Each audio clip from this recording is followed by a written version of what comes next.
Stave 4. The Last of the Spirits.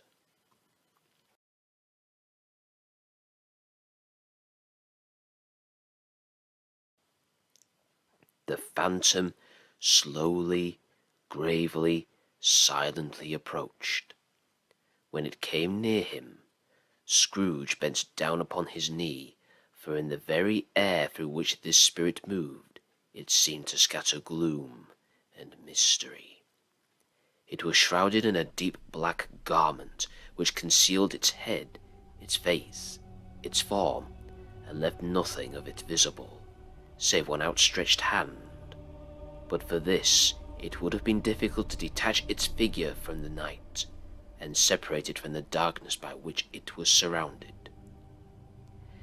He felt that it was tall and stately when it came beside him, and that its mysterious presence filled him with a solemn dread. He knew no more, for the spirit neither spoke nor moved. "I am in the presence of the ghost of Christmas yet to come," said Scrooge. The spirit answered not, but pointed onward with its hand.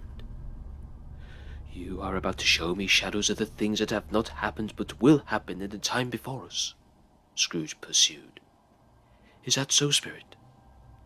The upper portion of the garment was contracted for an instant in its folds, as if the spirit had inclined its head. That was the only answer he received. Although well used to ghostly company by this time, Scrooge feared the silent shape so much that his legs trembled beneath him, and he found that he could hardly stand when he prepared to follow it. The spirit paused a moment, as observing his condition and giving him time to recover. But Scrooge was all the worse for this. It thrilled him with a vague, uncertain horror to know that, behind the dusky shroud, there were ghostly eyes intently fixed upon him, while he, though he stretched his own to the utmost, could see nothing but a spectral hand and one great heap of black. "Ghosts of the future," he exclaimed, "I fear you more than any spectre I have seen, but as I know your purpose is to do me good, and as I hope to live to be another man from what I was, I am prepared to bear you company, and do it with a thankful heart. Will you not speak to me?" It gave him no reply. The hand was pointed straight before him. "Lead on," said Scrooge. "Lead on. The night is waning fast, and it is precious to me, I know. Lead on, spirit." The phantom moved away as it had come towards him. Scrooge followed in the shadow of its dress, which bore him up, he thought, and carried him along. They scarcely seemed to enter the city, for the city rather seemed to spring up about them, and encompass them of its own act. But there they were in the heart of it, on 'Change, amongst the merchants, who hurried up and down, and chinked the money in their pockets, and conversed in groups, and looked at their watches, and trifled thoughtfully with the great gold seals, and so forth, as Scrooge had seen them often. The spirit stopped beside one little knot of business men. Observing that the hand was pointed to them, Scrooge advanced to listen to their talk. "No," said a great fat man with a monstrous chin, "I don't know much about it either way. How do you know that he's dead?" "When did he die?" inquired another. "Last night, I believe." "Why, what was the matter with him?" asked a third, taking a vast quantity of snuff out of a very large snuff-box. "I thought he'd never die." "God knows," said the first with a yawn. "What has he done with his money?" asked a red-faced gentleman with a pendulous excrescence on the end of his nose that looked like the gills of a turkey-cock. "Oh, I haven't heard," said the man with a large chin, yawning again. "Left it to his company, perhaps. He hasn't left it to me, that's all I know." This pleasantry was received with a general laugh. "It's likely to be a very cheap funeral," said the same speaker, "for upon my life I don't know of anyone who'd go to it. Suppose we make up a party and volunteer?" "Oh, I don't mind going, if a lunch is provided," observed the gentleman with the excrescence on his nose. "But I must be fed, if I make one." Another laugh. "Well, I am the most disinterested among you, after all," said the first speaker, "for I never wear black gloves and I never eat lunch, but I'll offer to go if anybody else will. When I come to think of it, I'm not at all sure that I wasn't his most particular friend, for we used to stop and speak when we met. Bye-bye." Speakers and listeners strolled away and mixed with other groups. Scrooge knew the men and looked towards the spirit for an explanation. The phantom glided on into a street. Its finger pointed to two persons meeting. Scrooge listened again, thinking that the explanation might lie here. He knew these men also, perfectly. They were men of business, very wealthy and of great importance. He had made a point always of standing well in their esteem. In a business point of view, that is, strictly in a business point of view. "How are you?" said one. "How are you?" returned the other. "Well," said the first, "Old Scratch has got his own at last, eh?" "So I am told," returned the second. "Cold, isn't it? Seasonable for Christmas time. You are not a skater, I suppose?" "No, no, something else to think of. Good morning." Not another word. That was their meeting, their conversation, and their parting. Scrooge was at first inclined to be surprised that the spirit should attach importance to conversations apparently so trivial, but, feeling assured that they must have some hidden purpose, he set himself to consider what it was likely to be. They could scarcely be supposed to have any bearing on the death of Jacob, his old partner, for that was past, and this ghost's province was the future. Nor could he think of anyone immediately connected with himself to whom he could apply them.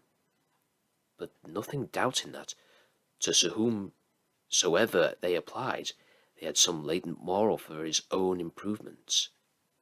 He resolved to treasure up every word he heard and everything he saw, and especially to observe the shadow of himself when it appeared, for he had an expectation that the conduct of his future self would give him the clue he missed, and would render the solution of these riddles easy.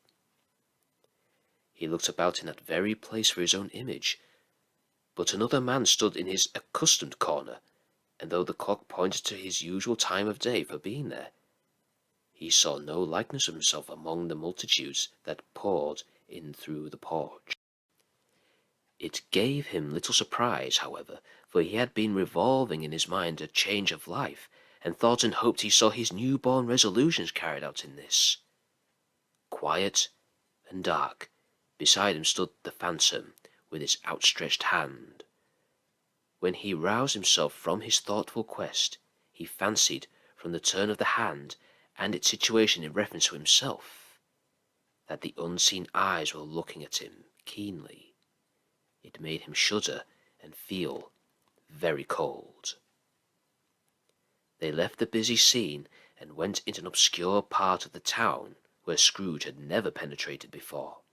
Although he recognized its situation and its bad repute, the ways were foul and narrow, the shops and houses wretched, the people half naked, drunken, slipshod, ugly. Alleys and archways, like so many cesspools, disgorged their offences of smell and dirt and life upon the straggling streets, and the whole quarter reeked with crime, with filth and misery.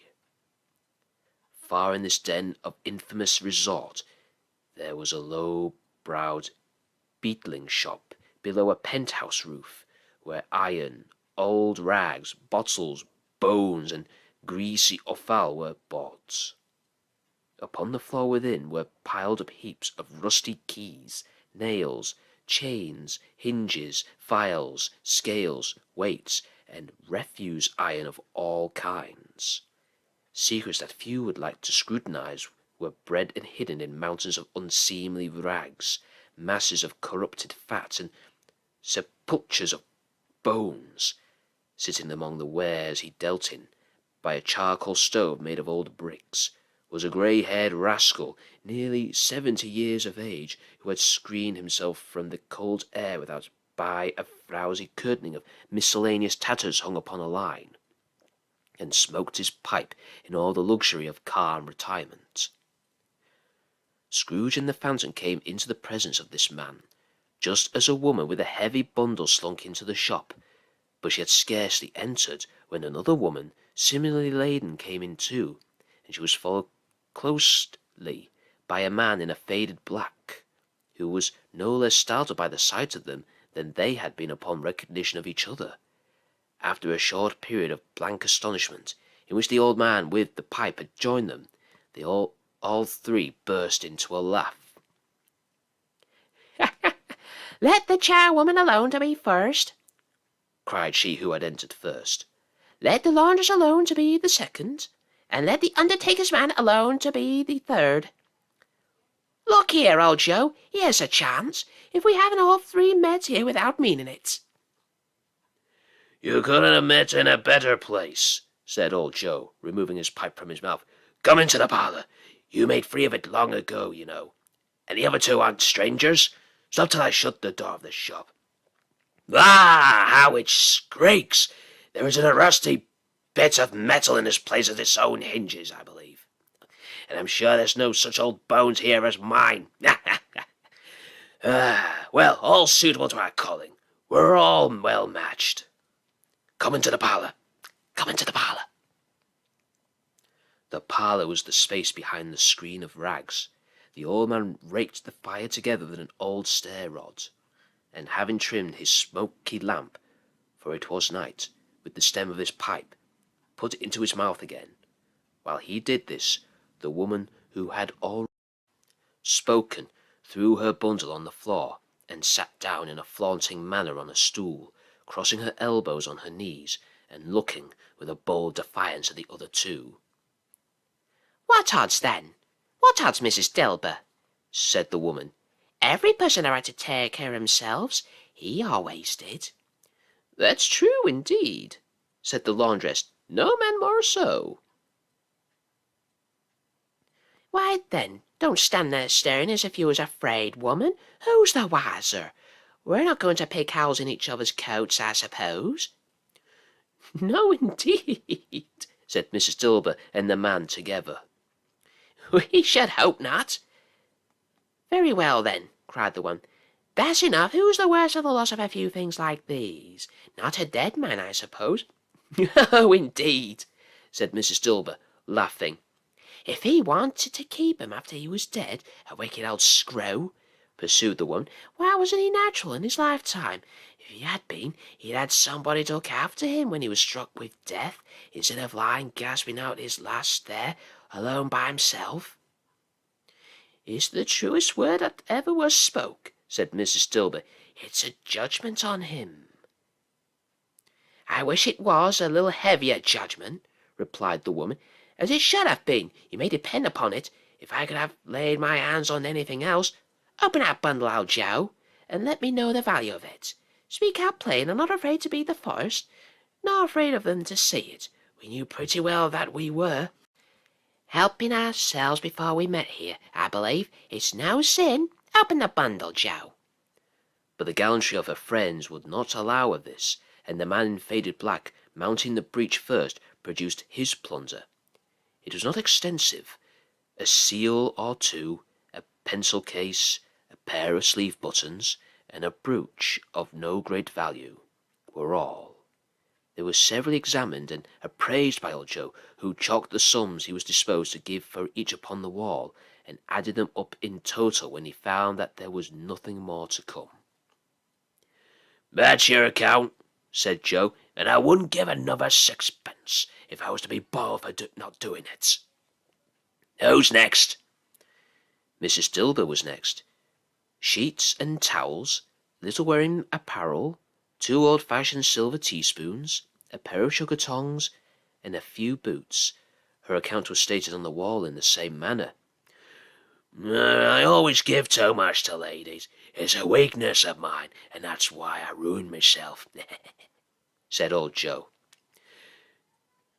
"That's your account. If you asked me for another penny and I'd make it an open question, I repent of being so liberal and knock off half a crown." "Now undo my bundle, Joe," said the first woman. Joe went down on his knees for the greater convenience of opening it, and, having unfastened a great many knots, dragged out a large, heavy roll of some dark stuff. "What do you call this?" said Joe. "Bed curtains." "Ah," returned the woman, laughing and leaning forward on her crossed hands. "Ah, bed curtains." You don't mean to say you took him down, rings and all, with him lying there?" said Joe. "Yes, I do," replied the woman. "Why not?" "You were born to make your fortune," said Joe, "and you'll certainly do it." "I certainly shan't hold my hand when I can get anything in it by reaching out. For the sake of such a man as he was, I promise you, Joe," returned the woman coolly. "And don't drop that oil upon his blankets, no." "It's blankets?" asked Joe. "Who else do you think?" replied the woman. "He isn't like to catch cold without them, I dare say." "I hope he didn't die of anything catching, eh?" said old Joe, stopping in his work and looking up. "Don't you be afraid of that," returned the woman. "I ain't so fond of his company that I'd loiter about him for such things. If he did, you may look through that shirt till your eyes ache, and you'll find a hole in it, nor a threadbare. It's the best he had, and a fine one too. They'd have wasted it if it hadn't been for me." "What do you call wasting of it?" asked old Joe. "Putting it on him to be buried in, to be sure," replied the woman with a laugh. "Somebody was fool enough to do it, but I took it off again. If calico ain't good enough for such a purpose, if it isn't good enough for anything, it's quite as becoming to the body. He can't look uglier than he did in that one." Scrooge listened to this dialogue in horror, as they sat grouped about their spoil in the scanty light afforded by the old man's lamp. He viewed them with a detestation and disgust which could hardly have been greater, though they had been obscene demons marketing the corpse itself. "Ha, ha!" laughed the same woman when old Joe, producing a flannel bag with money in it, told out their several gains upon the ground. "This is the end of it, you see. He frightened everyone away from him when he was alive. The prophet does when he's dead." "Spirit," said Scrooge, shuddering from head to foot. I see. The case of this unhappy man might be my own. My life tends that way now. Merciful heaven, what is this?" He recoiled in terror, for the scene had changed, and now he almost touched a bed. A bare, uncurtained bed, on which, beneath a ragged sheet, there lay a something covered up, which, though it was dumb, announced itself in awful language. The room was very dark, too dark to be observed with any accuracy, though Scrooge glanced round it in obedience to a secret impulse, anxious to know what kind of room it was. A pale light rising in the outer air fell straight upon the bed, and on it, plundered and bereft, unwatched, unwept, uncared for, was the body of this man. Scrooge glanced towards the phantom. Its steady hand was pointed to the head. The cover was so carelessly adjusted that the slightest raising of it, the motion of a finger upon Scrooge's part, would have disclosed the face. He thought of it, felt how easy it would be to do, and longed to do it, but had no more power to withdraw the veil than to dismiss the spectre at his side. Oh, cold, cold, rigid, dreadful death, set up thine altar here, and dress it with such terrors as thou hast at thy command, for this is thy dominion. But the beloved, revered, and honoured head thou canst not turn one hair to thy dread purpose, or make one feature odious. It is not that the hand is heavy, and will fall down when released. It is not that the heart and pulse are still, but that the hand was open, generous and true, the heart brave, warm and tender, and the pulse a man strike, shadow strike, and see his good deeds springing from the wound to sow the world with life immortal. No voice pronounced these words in Scrooge's ears, and yet he heard them when he looked up upon the bed. He thought, if this man could be raised up now, that would be his foremost thoughts. Avarice, hard dealing, griping cares. They have brought him to a rich end, truly. He lay in the dark, empty house, with not a man, a woman, or a child to say he was kind to me in this or that. And for the memory of one kind word, I will be kind to him. A cat was tearing at the door, and there was a sound of gnawing rats beneath the hearthstone. What they wanted in the room of death, and what they were so restless and disturbed, Scrooge did not dare to think. "Spirit," he said, "this is a fearful place. In leaving it, I shall not leave its lesson. Trust me. Let's go." Still the ghost pointed with an unmoved finger to the head. "I understand you," Scrooge returned, "and I would do it if I could, but I have not the power, Spirit. I have not the power." Again it seemed to look upon him. "If there is any person in the town who feels emotion caused by this man's death," said Scrooge, quite agonized, "show that person to me, Spirit, I beseech you." The phantom spread its dark robe before him for a moment, like a wing, and, withdrawing it, revealed a room by daylight, where a mother and her child were. She was expecting someone, and with anxious eagerness, for she walked up and down the room, started at every sound, looked out from the window, glanced at the clock, tried, but in vain, to work with her needle, and could hardly bear the voices of her children in their play. At length the long-expected knock was heard. She hurried to the door, and met her husband, a man whose face was careworn and depressed, though he was young. There was a remarkable expression in it now, a kind of serious delight of which he felt ashamed, and which he struggled to repress. He sat down to the dinner that had been hoarding for him by the fire, and, when she asked him faintly what news, which was not until after a long silence, he appeared embarrassed how to answer.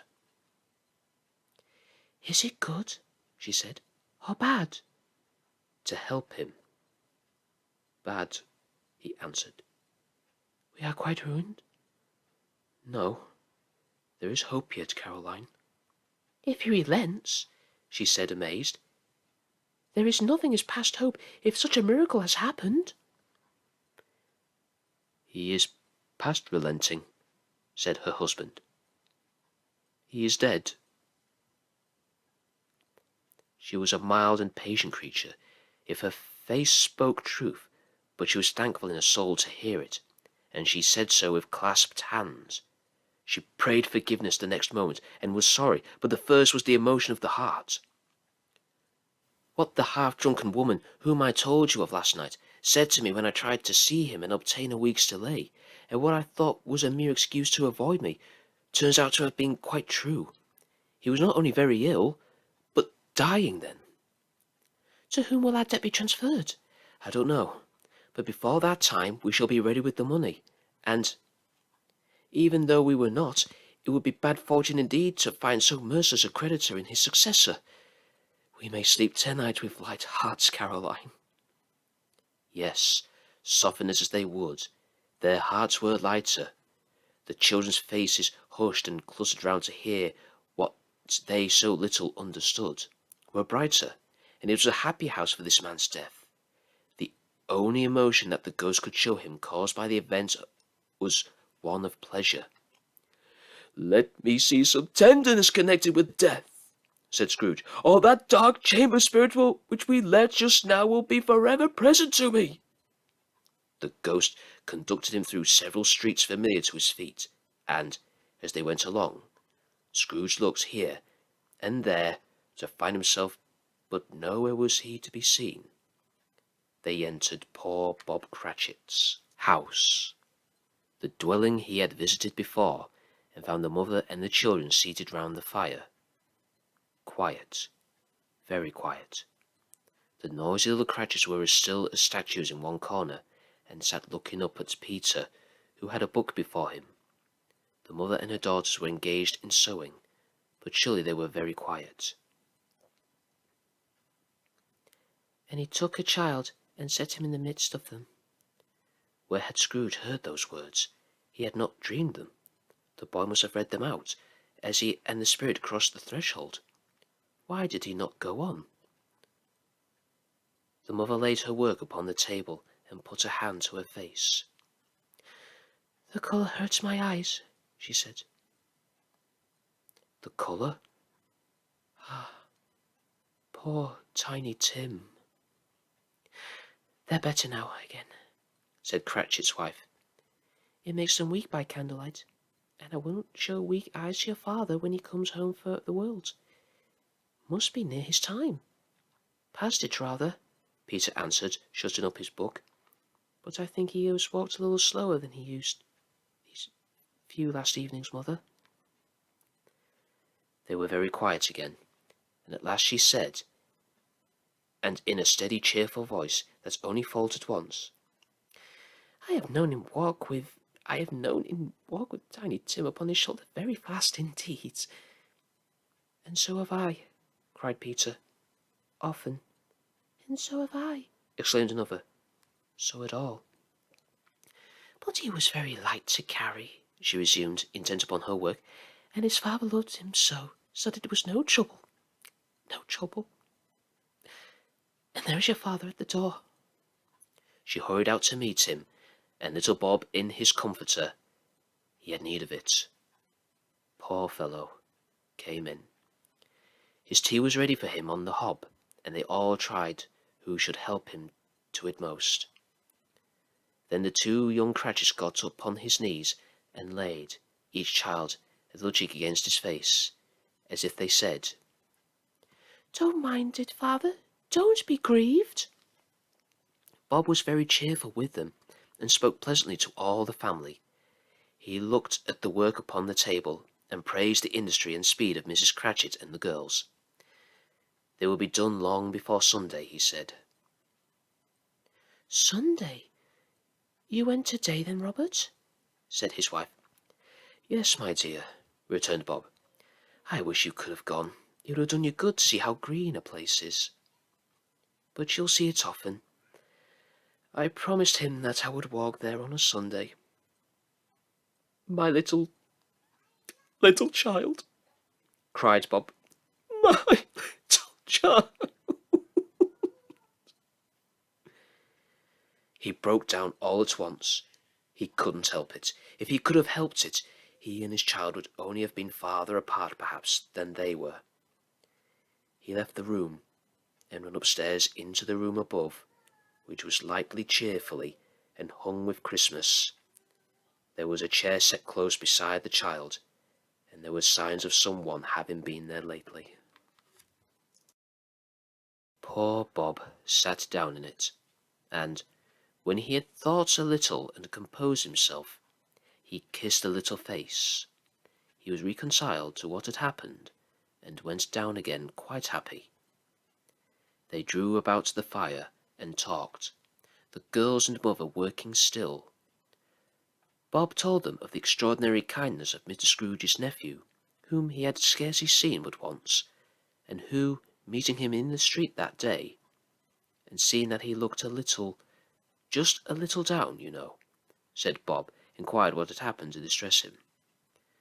On which, said Bob, for he is the pleasant-spoken gentleman you ever heard, I told him, I am hardly sorry for it, Mr. Cratchit, he said, and hardly sorry for your good wife. By the by, how he ever knew that, I don't know. Knew what, my dear? Why, that you were a good wife, replied Bob. Everybody knows that, said Peter. Very well observed, my boy, cried Bob. I hope they do. Heartily sorry, he said, for your good wife.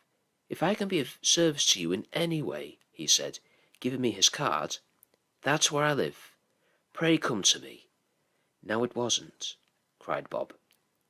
For the sake of anything he might be able to do for us, so much as for his kind way, that this was quite delightful. It really seemed as if he had known our Tiny Tim, and felt with us. "I'm sure he's a good soul," said Mrs. Cratchit. "You will be sure of it, my dear," returned Bob. "If you saw and spoke to him, I shouldn't be at all surprised. Mark what I say. If he got Peter a better situation—" "Only hear that, Peter," said Mrs. Cratchit. "And then," cried one of the girls, "Peter will be keeping company with someone and setting up for himself." "Get along with you," retorted Peter, grinning. "It's just as likely as not," said Bob. "One of these days, though, there's plenty of time for that, my dear. But, however, and whenever we part from one another, I'm sure we shall, none of us, forget poor Tiny Tim, shall we? Or this first parting that there was among us?" "Never, father," cried they all. "And I know," said Bob, "I know, my dears, that when we recollect how patient and how mild he was, although he was little child, we shall not quarrel easily among ourselves, and forget poor Tiny Tim in doing it." "No, never, father," they all cried. "I am very happy," said little Bob. "I am very happy." Mrs. Cratchit kissed him, his daughters kissed him, the two young Cratchits kissed him, and Peter himself shook hands. Spirit of Tiny Tim, thou childish essence was from God. "Spectre," said Scrooge, "something informs me that our parting moment is at hand. I know it, but I know not how. Tell me what man that was whom we saw lying dead." The ghost of Christmas yet to come conveyed him as before, though at a different time, he thought. Indeed, there seemed no order in these latter visions, save that they were in the future, into the results of business men, but showed him not himself. Indeed, the spirits did not stay for anything, but went straight on, as to the end just now desired, until besought by Scrooge to tarry for a moment. "This court," said Scrooge, "through which we hurry now, is where my place of occupation is, and has been for a length of time. I see the house. Let me behold what I shall be in days to come." The spirit stopped. The hand was pointed elsewhere. "The house is yonder," Scrooge exclaimed. "Why do you point away?" The inexorable finger underwent no change. Scrooge hastened to the window of his office, and looked in. It was an office still, but not his.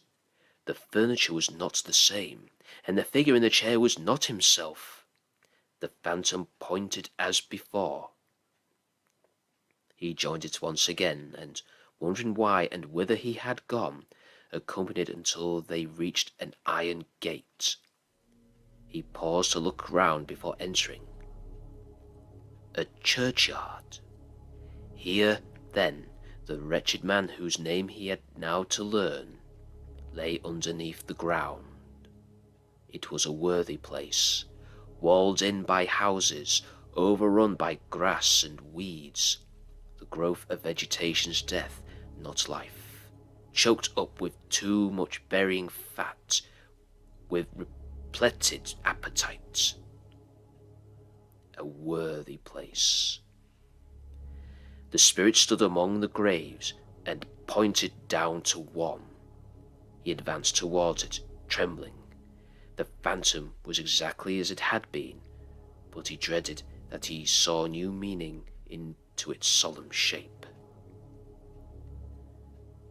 "Before I draw nearer to that stone to which you point," said Scrooge, "answer me one question. Are these the shadows of the things that will be, or are they the shadows of the things that may be only?" Still the ghost pointed downward to the grave by which it stood. "Men's causes will foreshadow certain ends to which, if preserved in, they must lead," said Scrooge. "But if the causes be departed from, the ends will change. Say it thus with what you show me." The spirit was immovable as ever. Scrooge crept towards it, trembling as he went, and following the finger, read upon the stone of the neglected grave his own name.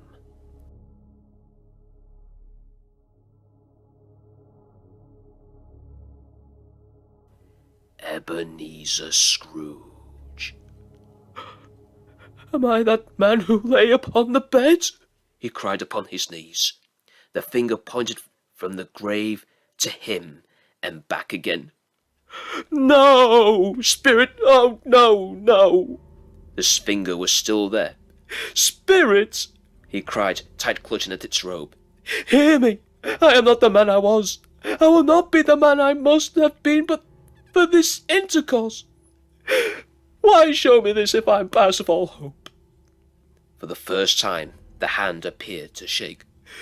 "Good spirit," he pursued, as down upon the ground he fell before it, "your nature intercedes for me and pities me. Assure me that I yet may change these shadows you have shown me by an altered life." The kind hand trembled. "I will honour Christmas in my heart, and try to keep it all the year. I will live in the past, the present, and the future. The spirit of all three shall strive within me. I will not shut out the lessons that they teach. Oh, tell me I may sponge away the writing on this stone." In his agony, he caught the spectral hand. It sought to free itself, but he was strong in his entreaty, and detained it. The spirit, stronger yet, repulsed him. Holding up his hand in a last prayer to save his fate reversed, he saw an alteration in the phantom's hood and dress. It shrunk, collapsed, and dwindled down into a bedpost.